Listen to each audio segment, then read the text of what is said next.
Good evening, everyone. I'm Rick Edwards. I'm the Chief of Police for the City of Richmond. Tonight, we're going to be discussing an officer-involved shooting that took place in the area behind me in the 4000 block Midlothian Turnpike. At 6:47 p.m., Richmond police officers received a call for a shooting in progress. 4 minutes later, as officers are marking on scene, they start hearing additional gunshots and seeing individuals advising them that a person is upstairs and directing them to that person. When the officers are climbing the stairwell, they hear more gunshots. One of our police officers confronted an individual, an adult female, discharged his firearm. That individual was shot and subsequently pronounced deceased on scene. Officers rendered first aid immediately. They cleared the apartment behind them. No additional victims were found. We're in the very early stages of this investigation, and that's the best knowledge, that's the best information that I have at this time. So I'm happy to answer any questions I can. Talk about how lengthy this could be, Chief. You guys go probably well into the morning, I would expect. Yes, there's a lot of forensic evidence. As you can see, the technicians are working behind me right now. We're in the process of interviewing witnesses, reviewing camera footage, reviewing body camera footage. As you know, since this is a fatal officer-involved shooting, within the next 2 weeks we will be releasing a video of this incident to be transparent with our community.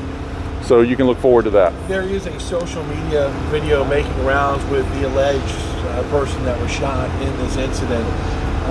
How much will that play into this to show her demeanor prior to this happening? Well, I haven't seen any video like that, but we would certainly encourage members of the public who have video that could be helpful in this investigation to send it to us directly. You can call 911, you can call Crime Stoppers at 780-1000 and provide that information to us. Like I said, we're in the fact-finding stage of this investigation. This is a tragic day. A person lost their lives, and an officer had to do something that none of us joined this police department to do, which is take another person's life. So it's a sad day all around. The standard procedure for you guys is administrative leave? Yes, the officer who discharged his firearm will be on paid administrative leave pending the outcome of a criminal investigation.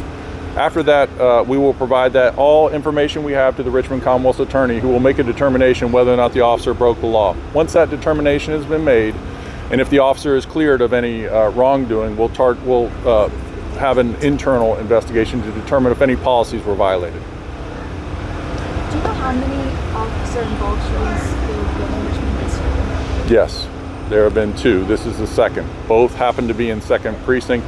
The other incident we had was on Belt Boulevard. That individual thankfully survived and is facing the justice system. And the officers involved in that incident are already back to work. Have you guys been able to determine there were shots being fired previously, where all that was coming from? From that area where they were directed to. So as the call takers were updating the officers, they were hearing gunshots on the 911 call. As the officers were responding, they also heard gunshots. And as they were responding, again, citizens were directing them to the apartment building behind me, saying she's on the top floor. Could there be more people with guns, or just you think it was that one suspect or one person with We don't have any information that there are any other people outstanding at this time. Again, we cleared the apartment and nobody else was inside there. We also haven't had anyone show up at local hospitals with gunshot wounds, so we're hopeful that no one else was hurt in this incident. We're good? Well, if that's all, I want to thank you guys for coming out and